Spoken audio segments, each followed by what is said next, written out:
फुर्सत वाले प्रधानमंत्री गूगल काल में मुगल को बदलने का कार्य कर रहे हैं। आइए इस पर आजादी से हम बात करते हैं कि गूगल काल में मुगल काल को हटाने का कार्य हास्यास्पद बात और नहीं हो सकता। योद्धा अकबर की कहानी को विराम लगेगा। एक समय में भारतीय प्रधानमंत्री ने कहा कि मैंने चवन्नी अठन्नी बंद किया, तो बहुत हंसी वाली बात आई। मैं सिर्फ चवन्नी अठन्नी नहीं बंद कर दिया, मैं 500,000 का नोट भी बंद कर दिया। सत वाले प्रधानमंत्री जी कहीं पे चुनाव प्रचार कर रहे हैं या तो फिर विदेश में घूमने के लिए गए हैं। 1 महीना गुजरात में गुजारे, तो सवाल है कि दिल्ली का काम कर कौन रहा है। अब देखें कि रसिया के राष्ट्रपति कहीं पूरा देश में घूम रहा है, सुना है कि अमेरिका का राष्ट्रपति पूरा कहीं न कहीं घूम रहा है, फ्रांस का, ऑस्ट्रेलिया का और जर्मनी का, ब्रिटेन का, इस सब का देखें कि प्रधानमंत्री लगातार घूम रहे हैं क्योंकि उनके पास समय नहीं है। हमारे देश के प्रधानमंत्री फुर्सत वाले प्रधानमंत्री हैं। आजाद जी, देश में 2 मामला गरमाया हुआ है। एक एनसीईआरटी का जो मुगलों का इतिहास को बदला जा रहा है, इस पर आप क्या कहना चाहेंगे? देखिए, बड़ा दिलचस्प सवाल आपने किया है और ये बहुत से मीडिया में दिखलाया गया है। मैं सिर्फ ये जो आपका एनसीईआरटी बुक में जो किताबों का को लेकर जो चेंजिंग हुआ है, इस पर हमें एक बात पर हंसी आती है और इसको मैं अपने दर्शकों को बताना चाहूँगा कि कहते हैं कि गूगल काल में मुगल काल को हटाने का कार्य, इससे बड़ा हास्यास्पद बात और नहीं हो सकता कि जिस गूगल काल में हम चल रहे हैं, जिसमें सारी दुनिया के बातें को वहाँ पर समाया गया है, वहाँ पर अब मुगल काल को हटाने की कवायद कर रहे हैं। कहाँ से हटाइएगा। जिस इतिहास को लिखने वालों ने लिख दिया है उसको आसान नहीं रहता है छिपा देना। आप भारत में इसको हटाने की कोशिश करिएगा, इसका कोई औचित्य नहीं रह जाता है। सवाल इतिहास जानने की चीज़ है और लोग जानने। मैं ये नहीं कहता हूँ कि मुगल काल को लोग जो है ना स्वर्णिम काल के रूप में देखें, मैं इस बात से सहमत हूँ, लेकिन काल तो काल है, क्योंकि मुगल काल से कई लोगों का जो है ये छुपा हुआ है कि भारतीय राजाओं को भी कई मुगल लोगों ने साथ दिया था।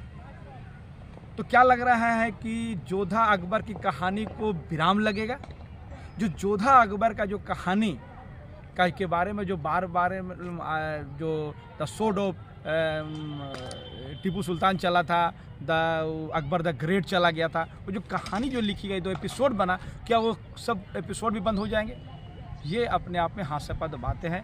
ये सिर्फ और सिर्फ एक तरह से वोट बैंक को प्रभावित करने का एक खेल मात्र है। जिस तरह एक समय में भारतीय प्रधानमंत्री ने कहा कि मैंने चवन्नी अठन्नी बंद किया, तो बहुत हंसी वाली बात आई।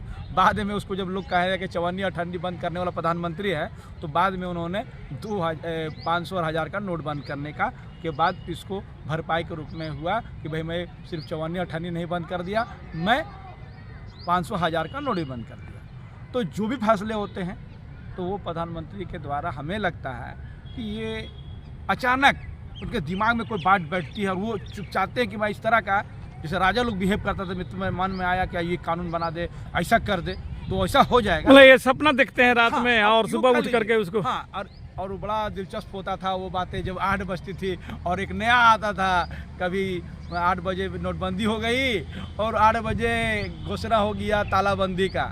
जो लोग मजदूर फंसे रह गए, वो कैसे आएंगे, कहाँ जाएंगे, कैसे खाएंगे, लोग कैसे खाएंगे, कैसे रोजगार करेंगे, कोई व्यवस्थाएं नहीं। और आए और राजा साहब आए और एक बैग घोषणा कर दिए, भाई और बहनों, आज से 500,000 का नोट लीगल टेंडर नहीं रहेगा, जाइए 500,000 रुपये बदलते रहिए। इस तरह का खेल चलते रहता है। मैं समझता हूँ कि दुनिया ने बहुत से अपने राष्ट्रपति प्रधानमंत्री देखे और भारत ने भी एक से एक प्रधानमंत्री को और राष्ट्रपति को देखा। पहला एक ऐसा प्रधानमंत्री है जिसको हम कह सकते हैं कि फुर्सत वाले प्रधानमंत्री है। इसलिए मैं फुर्सत वाला प्रधानमंत्री कहता हूँ। कहने के तो ये लोग अपने लोग कहते हैं कि ये तो 18 घंटा काम करता है, लेकिन मैं समझता हूँ कि ये फुर्सत वाले प्रधानमंत्री है। क्योंकि अगर फुर्सत वाले प्रधानमंत्री नहीं रहते तो ये विधानसभा का और नगर निगम के चुनाव प्रचार नहीं करते। जो चुनाव नगर निगम के प्रचार में जो समय खर्च होता है, भारत के प्रधानमंत्री के पास उतना समय नहीं होता है कि वो नगर निगम का चुनाव और मुखिया का चुनाव और विधानसभा का चुनाव में प्रचार प्रसार करें। आप देखिएगा कि जब आप प्रधानमंत्री का सुनिएगा तो प्रधानमंत्री का क्या सुनिएगा, तो वो सुनिएगा सिर्फ और सिर्फ एक बात को लेके कि क्या है, तो कभी प्रधानमंत्री जी कहीं पर चुनाव प्रचार कर रहे हैं या तो फिर विदेश में घूमने के लिए गए हैं, या तो विदेश घूमने गए हैं, किसी देश का टूर में गए हैं, या फिर जब भारत में है तो कहीं कहीं चुनाव प्रचार कर रहे हैं। और चुनाव प्रचार नहीं हो तो कहीं न कहीं लेक्चर देते हुए आपको दिख जाएंगे, कहीं ना कहीं इवेंट बनाना हर चीज़ को। तो मैं समझता हूँ कि हमारे देश के प्रधानमंत्री फुर्सत वाले प्रधानमंत्री हैं, इनको बहुत फुर्सत है, तब ये घंटों घंटे भाषण देते हैं, घंटों घंटे कई दिनों तक यात्रा कर लेते हैं। अभी विधानसभा का चुनाव हुआ, पिछला विधानसभा का गुजरात का, तो करीब 2 दिन 5 दिन करके करीब 1 महीना गुजरात में गुजारे। तो सवाल है कि दिल्ली का काम कर कौन रहा है? इसलिए मैं कहता हूँ कि इस फुर्सत वाले प्रधानमंत्री पहला बार देश को मिला है। जो बात आप कह रहे थे अपने जवाब में, तो मैं उसका क्लियरेंस कर देता हूँ कि भारत के प्रधानमंत्री फुर्सत वाले प्रधानमंत्री है। तो बहुत समय है, ये 2-4 घंटा तक भाषण दे सकते हैं और प्रचार कर सकते हैं। यहाँ अभी तो देखिए ना, अभी लोकसभा का चुनाव हो रहा है, इनका 2000 प्रोग्राम देख लीजिएगा, होते चला जाएगा। अभी से शुरू हो गया इनका प्रचार तंत्र पर, व्यवस्था हो गया, और इनको बस प्रचार करना है। देखिए विश्व में अगर आप कहीं गौर करिएगा तो किसी देश का, जो खासकर विकसित देश के प्रधानमंत्री हो या राष्ट्रीय अध्यक्ष उसका हो, वो कभी दूसरा देश का यात्रा ज़्यादा से ज़्यादा नहीं करता है। आप देखें कि रसिया के राष्ट्रपति कहीं बहुत पूरा देश में घूम रहा है, आपने सुना है कि अमेरिका का राष्ट्रपति पूरा कहीं न कहीं घूम रहा है, आपने सुना है कि चाइना का राष्ट्रपति कहीं कहीं घूम रहा है, आप सुने कि जापान के राष्ट्रपति कहीं कहीं घूमता नजर आ रहा है, फ्रांस का, ऑस्ट्रेलिया का और जर्मनी का, ब्रिटेन का, इस सब का देखें कि प्रधानमंत्री लगातार घूम रहे हैं, क्योंकि उनको बस समय नहीं है। इन लोगों को समय नहीं है कि अपना जो है इतना घूमने में समय बर्बाद कर देगा तो देश के लिए क्या करेगा। हमारे देश के प्रधानमंत्री फुर्सत वाले प्रधानमंत्री हैं, इसी फुर्सत की वजह से वो प्रचार भी पूरा ढूंढ के करते हैं, विदेशों में भी ढूंढ कर घूमते हैं, रिजल्ट सिफर और सिफर है।